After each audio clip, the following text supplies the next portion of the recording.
this thing that you say you are mandated to do you actually do it? Like, are there houses where you have gone to where your department really is the one that has set out how much this ordinary Ghanaians are supposed to pay for rent? Yes, you know, it's a newly built premises, and then premises that we are having disputes.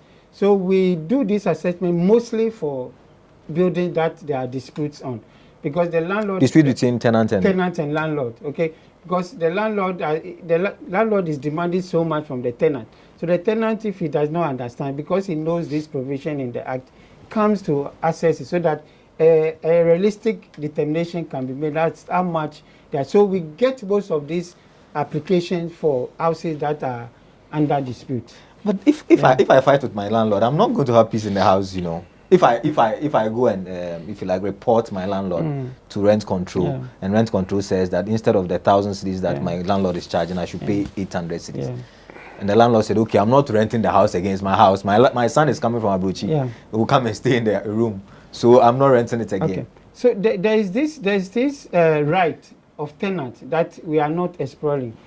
If you report a landlord for such an issue, the landlord has no right to evict you or come out with any excuse that my son or I want to renovate the place.